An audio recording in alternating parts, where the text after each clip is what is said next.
Muito bom dia na paz do Senhor Jesus.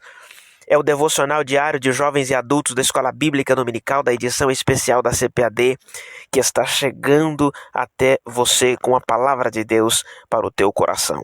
Nós estamos na última semana de devocionais diários desta edição especial neste terceiro trimestre de 2020. E hoje o nosso tema é Numa Igreja Pura, Deus opera maravilhas.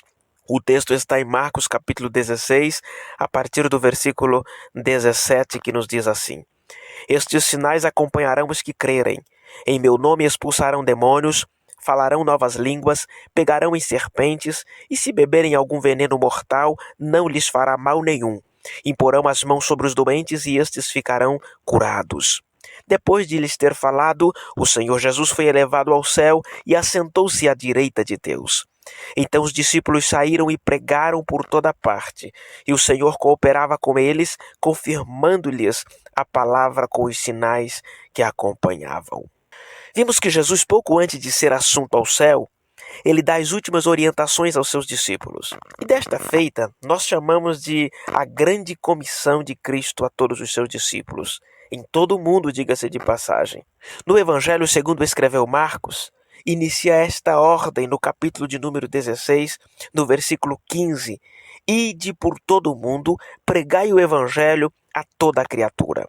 A semelhança de alguém com autoridade, quando dá uma ordem por escrito para uma outra pessoa e no final deixa o seu carimbo e assinatura, assim também Cristo deixa os milagres e maravilhas descritos em nosso texto de hoje como assinatura do que nos foi ordenado. Quais são eles? Expulsão de demônios, falar em novas línguas, acidentes com serpentes, envenenamento e curas com imposição de mãos. E a Bíblia é clara em dizer que estes sinais acompanham aquele que crê. É claro que na maioria dos casos hoje em dia foi invertida esta ordem. Eu nem vou entrar no mérito da questão, mas cuidado em sair quebrando cabeça em busca de sinais e maravilhas. Eles precisam nos acompanhar e não nós seguirmos a eles. E por que estes sinais precisam seguir a igreja? Para confirmar ao pecador que a mensagem do Evangelho é genuína e eficaz. Para deixar claro que Jesus Cristo não está morto no fundo de um túmulo, como todos os outros heróis humanos, mas ele ressuscitou e está entre nós, confirmando os milagres e maravilhas. É interessante observar que, com exceção da ingestão de veneno, todos os outros sinais já aconteceram na igreja primitiva. Depois, ao varrer os séculos, a história da igreja nos mostra quantos feitos extraordinários aconteceram com homens e mulheres de Deus que se dispuseram a pregar o Evangelho e mesmo diante de terríveis perseguições, Deus operava milagres espantosos ao ponto de livrá-los da morte e o nome do Senhor ser glorificado e o Evangelho se expandir. Estas manifestações devem continuar até o arrebatamento da igreja. Não são apenas para a igreja primitiva. E também não são somente para aqueles que têm dons especiais para isso. Veja o que Jesus disse: estes sinais acompanharão os que crerem. Logo, são para todos os crentes que obedecem a Cristo. São para todos aqueles que dão testemunho do Evangelho ao mundo e que reivindicam as suas promessas. Talvez você esteja se perguntando: irmão Paulo, estes sinais estão ausentes da maioria das igrejas na atualidade. É bom deixar bem latente que não foi Jesus Cristo quem falhou em cumprir com a sua promessa, mas os seus seguidores falharam por falta de fé nas Escrituras Sagradas. Veja o que Jesus disse em Mateus 17, o versículo 17. E Jesus respondendo disse: Ó geração incrédula e perversa, até quando estarei eu convosco? Até quando vós sofrerei?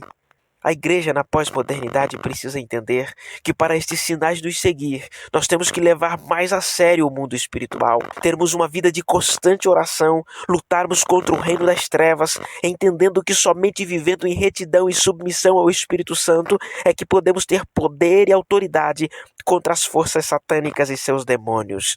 Reflita nesta mensagem e deixe o Espírito Santo trabalhar no teu coração ainda mais durante a continuação deste dia. Ore comigo.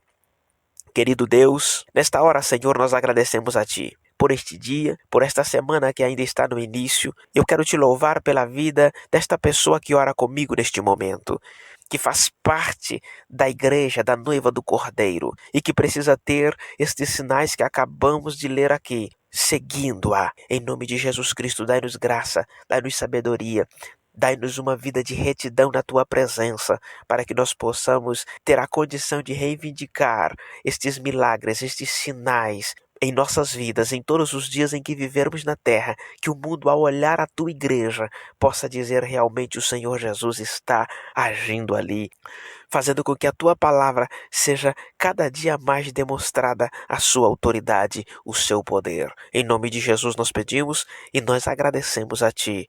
Amém. Que Deus te abençoe. Amanhã, se o Senhor nos permitir, estaremos de volta com a leitura diária. Fique com Deus e um grande abraço. Santo Espírito.